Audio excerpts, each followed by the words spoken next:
YCP జాతీయ అధికార ప్రతినిధి కొమ్మారెడ్డి పట్టాభిరామ్ గారు మనతో పాటు ఉన్నారు. ఒకసారి ఆయనతో మాట్లాడే ప్రయత్నం చేద్దాం. ప్రస్తుతం రాష్ట్రంలో ఉండే పరిస్థితులు, మరీ ముఖ్యంగా ఈరోజు 4వ ప్రపంచ తెలుగు మహాసభలకు సంబంధించి ఆవిష్కరణలో పాల్గొన్నారు కాబట్టి జరగబోయే దానికోసం అసలు ఎలాంటి ప్రణాళిక ఉంది, దీని మీద ఏమంటారు, అదేవిధంగా ప్రస్తుతం ఉన్న రాజకీయ పరిస్థితుల కోసం కూడా ఒకసారి మాట్లాడే ప్రయత్నం చేద్దాం. సార్ చెప్పండి, మొదటగా తెలుగు మహాసభలతో ప్రారంభిద్దాము. 4వ ప్రపంచ తెలుగు మహాసభలకు సంబంధించి మీ చేతుల మీదుగా, అదేవిధంగా హెల్త్ మినిస్టర్ గారి చేతుల మీదుగా, లోకల్ ఎమ్మెల్యే గారి చేతుల మీదుగా ఆవిష్కరణ అయితే జరిగింది రాబోయే దీనికి సంబంధించి. అసలు ఎలా అనిపిస్తుంది? నాలుగవసారి ప్రపంచ తెలుగు మహాసభలు మళ్ళీ పట్టం కట్టబోతుంది, అది కూడా ఒంగోలులో. ఆంధ్ర సారస్వత పరిషత్ ఆధ్వర్యంలో ఒంగోలులో ఈ సంవత్సరం డిసెంబర్లో నిర్వహించి తలపెట్టినటువంటి ప్రపంచ బాలల తెలుగు మహాసభలు, వాటికి సంబంధించి ఈ రోజున లోగో ఆవిష్కరణ కార్యక్రమం జరగటం జరిగింది. గజల్ శ్రీనివాస్ గారు కొద్ది రోజుల క్రితమే మనం చూసాం. అత్యద్భుతంగా ప్రపంచ తెలుగు మహాసభల్ని గుంటూరులో ఆంధ్ర సారస్వత పరిషత్ ఆధ్వర్యంలో నిర్వహించినటువంటి సందర్భం. ప్రపంచవ్యాప్తంగా దాదాపు 50 దేశాలకు పైబడి అనేక మంది ఆ దేశాల నుండి ఆ సభలకు హాజరై వాటిని విజయవంతం చేయటం, స్వయంగా మారిషస్ దేశాధ్యక్షులు ముఖ్య అతిథిగా రావటం, గౌరవ ముఖ్యమంత్రి గారు, ఇంకా అనేక మంది రాష్ట్రాల గవర్నర్లు, ఇట్లా అనేక మంది విశిష్టమైనటువంటి వ్యక్తులు మరి ఆ మహాసభలకు వచ్చి ఆ సభలను విజయవంతం చేయటం జరిగింది. దానికి కొనసాగింపుగా బాలల మహాసభలు, ప్రపంచ బాలల తెలుగు మహాసభల్ని నిర్వహించి తలపెట్టడం అనేది చాలా అభినందనీయం.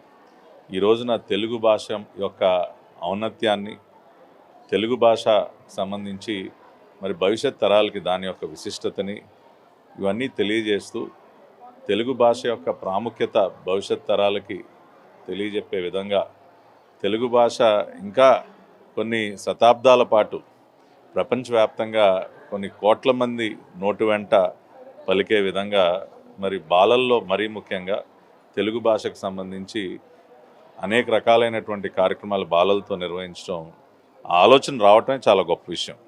దానికి సంబంధించి ఈ రోజున గౌరవ ఆరోగ్య శాఖ మంత్రులు సత్యకుమార్ యాదవ్ గారు, నేను, జిల్లా కలెక్టర్ గారు, గౌరవ శాసనసభ్యులు దామచల జనార్దన్ గారు, మేమందరం కూడా వచ్చి నెక్స్ట్ జెన్ ఇంటర్నేషనల్ స్కూల్ వేదికగా ఈ కార్యక్రమంలో పాల్గొనటం, అదేవిధంగా స్కూల్ యాజమాన్యం కూడా మరి డాక్టర్ మురళీధర్ రెడ్డి గారు కానీ, నా మిత్రులు కోగంటి శ్రీకాంత్ గారు ఈ ప్రపంచ బాలల తెలుగు మహాసభల కార్యక్రమానికి వారి వంతు సహకారాన్ని అందిస్తూ ఈ స్కూల్ ప్రాంగణాన్నే దానికి వేదికగా అందించడం అనేది కూడా చాలా అభినందించదగ్గ విషయం. కాబట్టి ఖచ్చితంగా రాష్ట్ర ప్రభుత్వం పూర్తిగా సహకరిస్తుంది ఈ సభల విజయవంతం కోసం. గజల్ శ్రీనివాస్ గారు అన్నారు, మాకొక్క పైసా కూడా ఎవరి ఆర్థిక సహాయం అక్కర్లేదు, మేము సభలు నిర్వహించుకుంటాం, దానికి మీరు అందరూ కూడా విచ్చేసి సభా నిర్వహణలో భాగం అయితే చాలు అని కూడా వారు ఒక మాట అన్నారు. ఖచ్చితంగా గౌరవ రాష్ట్ర ముఖ్యమంత్రి గారి దగ్గర నుంచి ప్రతి ఒక్కరం కూడా ఈ సభల్లో భాగస్వాములు అవుతాం. ఈ సభలు బాలల ప్రపంచ తెలుగు మహాసభలు విజయవంతానికి మా వంతు కృషి చేస్తామని చెప్పి తెలియజేస్తూ మరొకసారి ఆంధ్ర సారస్వత పరిషత్తు, గజల్ శ్రీనివాస్ గారు, వారి టీం మొత్తాన్ని కూడా హృదయపూర్వకంగా అభినందిస్తున్నాను. సార్ రైట్, పొలిటికల్ విషయానికి వస్తే కల్తీ లడ్డు ఏదైతే ఉందో దాని మీద కోర్టు క్లీన్ చిట్ ఇచ్చింది. సో దీంతో కేవలం చంద్రబాబు నాయుడు గారు కానివ్వండి, లేకపోతే పవన్ కళ్యాణ్ గారు కానివ్వండి, కావాలని దుష్ప్రచారం చేసి దాని మీద పెద్ద పెద్ద ఇవి చేశారు, భక్తుల యొక్క మనోభావాలతో ఆడుకున్నారు అని చెప్పి పెద్ద ఎత్తున వైసీపీ వాళ్ళు మండిపడుతున్న పరిస్థితి ఉంది. మీరు ఏమంటారు? క్లీన్ చిట్ ఎక్కడిచ్చిందని కోర్టు? ఎవరన్నారు కోర్టు క్లీన్ చిట్ ఇచ్చిందని? ఇవాళ సిట్టు తమ నివేదికలో చాలా స్పష్టంగా స్వామివారి లడ్డూ ప్రసాదం తయారీలో కల్తీ నెయ్యి వాడారు అని చాలా స్పష్టంగా నివేదికలో తెలియపరుస్తూ ఉంటే ఇంకా క్లీన్ చిట్ ఇవ్వటం ఏముంది? ఇవాళ వైసీపీ నాయకులు వాళ్ళ ప్రభుత్వ హయాంలో జరిగినటువంటి ఈ మహాపాపానికి దానికి సమాధానం చెప్పాలి. చాలా స్పష్టంగా ఆధారాలతో సహా సిట్టు నిగ్గుదేల్చింది.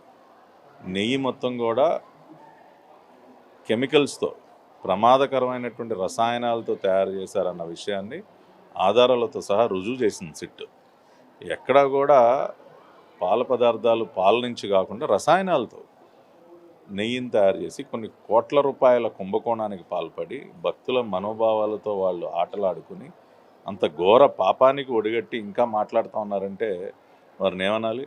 అటువంటి పాపాలు చేశారు కాబట్టే 151 స్థానాల నుంచి 11 స్థానాలకు కుదింపబడ్డారు. చేసినటువంటి పాపానికి ప్రాయశ్చిత్తం చేసుకునే పని చేయకపోగా ఇంకా మేము ఎదురుదాడి చేస్తామంటే ఎవరు కూడా ప్రజలెవరు కూడా హర్షించేటటువంటి పరిస్థితిలో లేరు. చాలా స్పష్టంగా జగన్మోహన్ రెడ్డికి సన్నిహితంగా ఉండేటటువంటి వ్యక్తుల యొక్క పాత్ర, సొంత చిన్నాన్న వైవి సుబ్బారెడ్డి టీటీడీ చైర్మన్గా, ఆ తర్వాత కరుణాకర్ రెడ్డి కానీ, వైవి సుబ్బారెడ్డి వ్యక్తిగత సహాయకుడు చిన్న అప్పన్నకు సంబంధించినటువంటి పాత్ర కానీ, బోలేబాబా డైరీ నుంచి ఏ రకంగా ఇదంతా జరిగిందో, బోలేబాబా డైరీ యజమానులు వైవి సుబ్బారెడ్డితో ఎక్కడెక్కడ ఎప్పుడెప్పుడు కలిశారో, బోలేబాబా డైరీ ఎవరెవరి దగ్గర నుంచి ప్రమాదకరమైనటువంటి రసాయనాలు కొనుగోలు చేసిందో, ఇవన్నీ ప్రతిదీ కూడా విత్ ఎవిడెన్సెస్ సిట్ నివేదికలో పొందుపరచడం జరిగింది. కాబట్టి పాపం చేసినటువంటి వ్యక్తులు ఇవాళ నిస్సిగ్గా మాట్లాడటం అనేది నిజంగా కూడా చాలా దురదృష్టకరం. వాళ్ళ చెంపలు వాళ్ళు వాయించుకోవాల్సినటువంటి పరిస్థితులు ఇవాళ ఇంకా నోళ్ళు తెలిసి మాట్లాడుతూ ఉన్నారు. చట్టపరంగా దీనిపైన కఠినమైనటువంటి చర్యలు ఉంటే ఎవరిని కూడా వదిలిపెట్టే ప్రసక్తి లేదు. రైట్ సార్, మొన్ననే దావోస్ మీటింగ్కి వెళ్ళి రావడం కూడా జరిగింది. సో దావోస్లో చంద్రబాబు నాయుడు గారు, అదేవిధంగా లోకేష్ గారు కూడా వెళ్ళడం జరిగింది. అక్కడ ఉండే యువతతో లేదా యువతకు సంబంధించినటువంటి వాటిపై ఆయన శోధించడం కానీ, మీటింగ్స్ చేయడం కానీ. సో దావోస్ మీటింగ్లో కూడా వాళ్ళు చేసేది ఏమీ లేదు, ఇక్కడ ఆంధ్రాకి తెచ్చింది ఏమీ లేదు, కేవలం షో చేయడానికి మాత్రమే వెళ్ళారు అని మీ ప్రతిపక్షం వాళ్ళు చెప్పుకుంటున్నటువంటి పరిస్థితి కనిపిస్తుంది. సో అధికార ప్రతినిధిగా మీరు దీనికి ఏ సమాధానం చెప్తారు?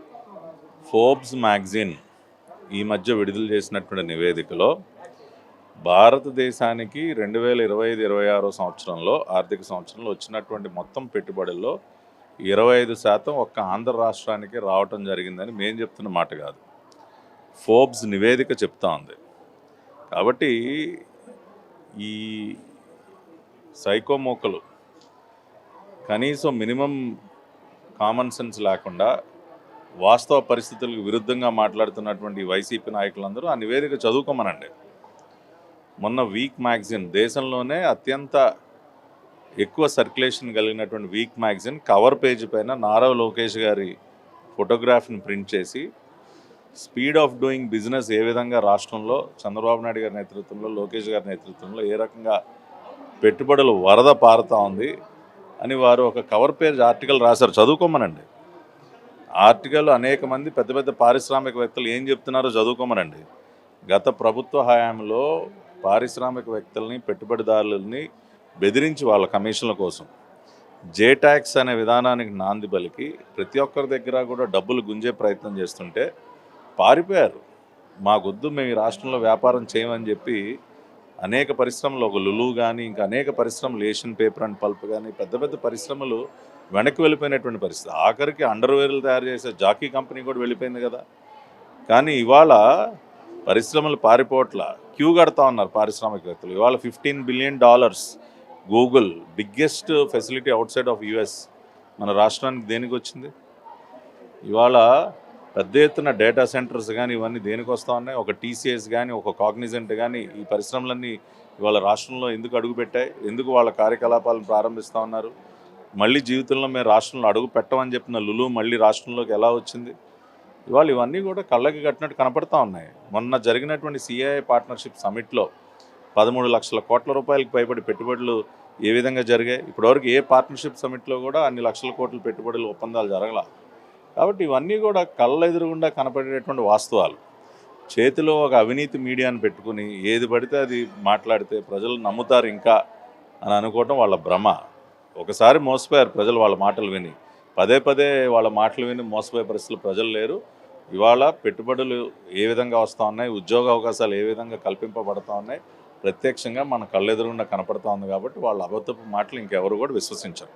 పట్టాభిరామ్ గారు ఇప్పుడు ఏదైతే జనసేన ఎమ్మెల్యే ఉన్నారో ఆయన విషయంలో, శ్రీధర్ గారి విషయంలో పెద్ద చర్చన జరుగుతుంది బయట అని చెప్పుకోవచ్చు. ఒక మహిళని ఆమె అనుమతి లేకుండా, లేకపోతే ఆమెను లోపరుచుకొని ఆమెని శారీరకంగా హింసించారు అని చెప్పి, సో దీని మీద ఏదైతే జగన్మోహన్ రెడ్డి కూడా ప్రెస్ మీట్ పెట్టి ఆయన నిలదీయడం కూడా జరిగింది. దీన్ని ఎలా చూడాలంట? మహిళల గౌరవానికి భంగం కలిగే పని ఎవరు చేసినా సరే ఈ ప్రభుత్వం ఉపేక్షించదు. చంద్రబాబు నాయుడు గారు కానీ, నారా లోకేష్ గారు కానీ, పవన్ కళ్యాణ్ గారు కానీ అనేక సందర్భాల్లో చాలా గట్టిగా ఈ విషయం మీద వారు మాట్లాడారు. ఈ సంవత్సరన్నర కాలంలో మహిళల భద్రతకు సంబంధించి ఎన్ని చర్యలు చేపట్టారో, మహిళలు స్వేచ్ఛగా ఈ రోజున రాష్ట్రంలో ఏ రకంగా వారి పనులు వారు చేసుకోగలుగుతున్నారో, ఇవాళ ఒక స్త్రీ శక్తి పథకాన్ని తీసుకొచ్చి ప్రతి ఒక్క మహిళకి ఇవాళ రాష్ట్రంలో ఉచిత ప్రయాణాన్ని కల్పించినటువంటి ప్రభుత్వం ఎన్డీఏ ప్రభుత్వం. గతంలో ఏ విధమైనటువంటి అఘాయిత్యాలు జరిగాయి మహిళల పైన, ఒక అంబటి రాంబాబు కానీ, ఒక గోరంట్ల మాధవ్ కానీ ఇటువంటి వారు ఏ రకంగా ప్రవర్తించారో ఆ రోజున ముఖ్యమంత్రిగా ఉన్నటువంటి జగన్మోహన్ రెడ్డి ఏం చర్యలు తీసుకున్నాడు. ఇవాళ మనం ఏదైతే ఒక సంఘటన గురించి మాట్లాడుకుంటూ ఉన్నామో దానిపైన ఇప్పటికే విచారణ ఆదేశించడం జరిగింది. విచారణ పూర్తయిన తర్వాత ఖచ్చితంగా బాధ్యులపైన చర్యలు ఉంటే వారు ఎవరైనా సరే దానిలో ఎటువంటి అనుమానం లేదు. రెండో పక్కన వాళ్ళు ఎవరు మాట్లాడుతున్నారండి మహిళల గురించి? జగన్మోహన్ రెడ్డి మాట్లాడేది. సొంత తల్లిని చెల్లిని ఇంట్లో నుంచి బయటకు గెంటేసి సొంత తల్లిని చెల్లిని కోర్టుకి ఈడ్చుకొచ్చి వారిపైనే కేసులు వేసి ఎవడైనా సొంత తల్లిపైన చెల్లిపైన కేసులు వేస్తారండి? ఇంట్లో నుంచి బయటికి తరిమేస్తారా? వీళ్ళు వాళ్ళ మహిళల గురించి మాట్లాడతారండి? సొంత కుటుంబంలో ఉన్నటువంటి మహిళల్ని చూసుకోవడం చేతగానటువంటి జగన్మోహన్ రెడ్డి వాళ్ళ మహిళల గురించి మాట్లాడతాడా? ముందు కుటుంబంలో ఉన్నటువంటి మహిళల్ని గౌరవించడం అలవాటు చేసుకోమనండి, తర్వాత ఉపన్యాసాలు ఇవ్వమని చెప్పండి.